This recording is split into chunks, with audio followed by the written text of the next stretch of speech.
సంక్రాంతి సందడి మాటున ప్రాణాల మీదకి తెస్తున్న చైనా మాంజా విషయంలో హైదరాబాద్ పోలీసులు సీరియస్ యాక్షన్ తీసుకుంటున్నారు. షాపులపై ఆకస్మిక దాడులు చేసి ఉక్కుపాదం మోపుతున్నారు. యమపాషా లాంటి చైనా మాంజాని విక్రయించే వారిపై చర్యలు తీసుకుంటున్నారు. హెచ్చరికలతో మాట వినని వారి భారతం పడుతున్నారు. హైదరాబాద్ లో చైనా మాంజాపై స్పెషల్ డ్రైవ్ కొనసాగుతోంది. పాతబస్తీ, కాలాపత్తర్, మంగళహాట్ లో మాంజా అమ్ముతున్న షాపులపై పోలీసులు ఆకస్మిక దాడులు చేశారు.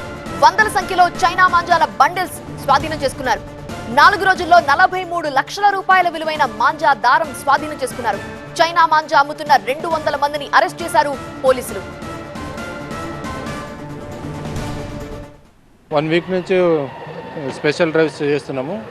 స్పెషల్ టీమ్స్ ఫామ్ చేసి చూసినాం. 2 డేస్ బ్యాక్ కూడా టీసీఎఫ్ సార్ ఆధ్వర్యంలో ఒక 120 మెంబర్స్ తోటి చేసాం.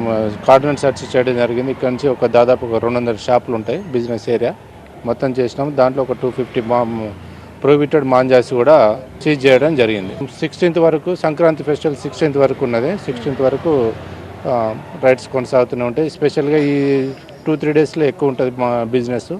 సో స్పెషల్ ఫోకస్ పెడుతున్నాం.